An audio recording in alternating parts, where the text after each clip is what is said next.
Hi guys, welcome back to my channel, or welcome if you are new. My name is Paige and this is Mellow, my Great Pyrenees. And in today's video, we are going to be talking about how much a Great Pyrenees actually sheds. So I'm just going to basically be showing you how much he actually sheds and the tools that we normally use to brush him. So without further ado, let's get on with the video. So one of the most questions I do get, or we do get when out in public with Mellow, is how do we maintain his fur, stuff like that. People will say, oh wow, he's so pretty because you brush him a lot, it must take a lot of brushing. Basically gonna show you our brushing routine and how I the tools I use.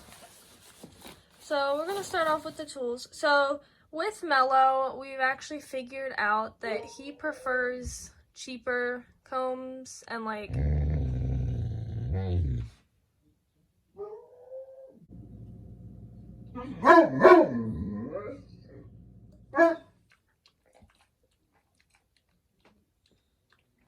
okay, as I was saying though, Mellow doesn't really like the most expensive brushes in the world. He doesn't even really like the actual dog brushes. Let me show you.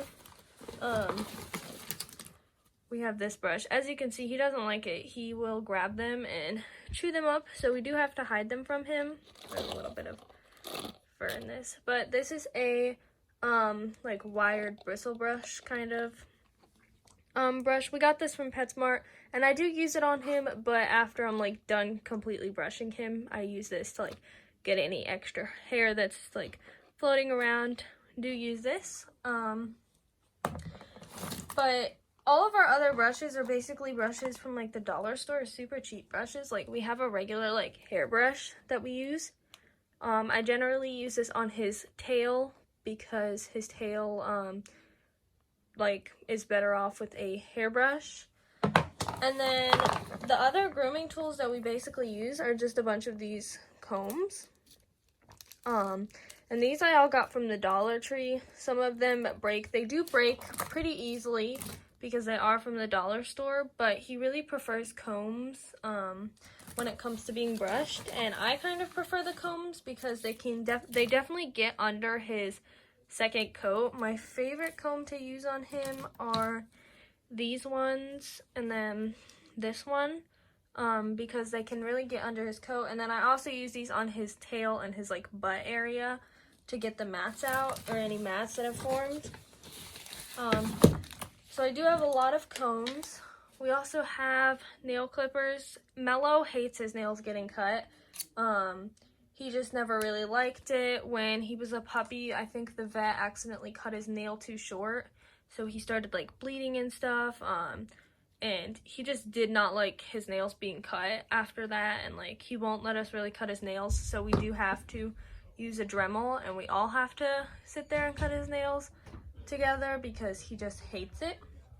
But we do have a Dremel, which is just a grinder thing that just grinds down his nails. And then here we just have some thinning scissors, and they help just thin out his coat some or cut anything out. And then I do use regular scissors to cut out any mats that have formed, because even after brushing him, mats will form.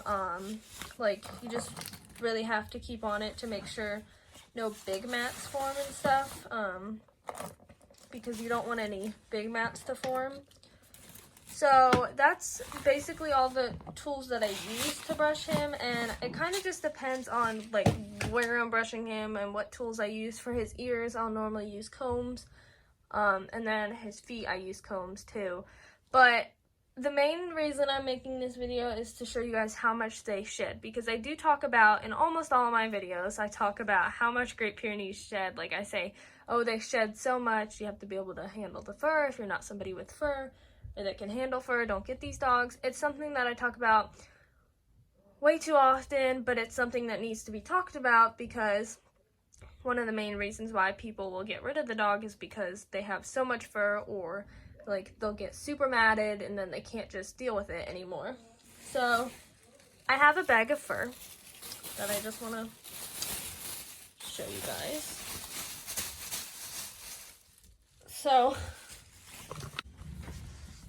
this fur that you see is from a routine grooming, and it is all smashed together, so it looks like it's a lot of fur. As you can see, you could probably make a whole nother puppy out of this, or even a sweater. And obviously you can see like the pink and blue, or the purple and blue tufts from his hair. So like all those purple and blue tufts are from his hair. So that just shows you that he also sheds a lot in his tail too. Some of them are like mats, so like this one, it wasn't a super big mat, but I did have to cut it out. So it's just like, that was from me brushing him once, and I didn't even completely brush him. That was probably brushing like half of him, maybe like a little over half of him, like brushing him. I could probably get the same amount of hair. I probably brushed him about a week ago, so I could probably get the same amount of hair out of him. Like I could brush him, and I could probably get the same amount right now if I really tried. Mellow, he's not a super big fan of brushing, but we do brush him ourselves. I brush him I would recommend brushing them every week at least, or twice a week. That's what I try to do. If you can't do that, just try to at least get a brush through their hair. That way you can see any mats that have formed, or just feel around their hair. And then do a big, like, super, like, groom, like every 2 weeks, or it basically just depends on your dog. Mellow, he doesn't have as much fur as a Great Pyrenees living somewhere else would, because the climate also depends on their fur and stuff like that. But I just wanted to show you how much fur, and like you can see it's a pretty big pile. Flash. Compared to Mellow, like it's probably about his head size, if you were to, a little bit bigger than his head size, like his front side. But that's gonna be all for today's video. If you guys enjoyed this video, please like, comment, and subscribe, and we will catch you guys next time. Bye.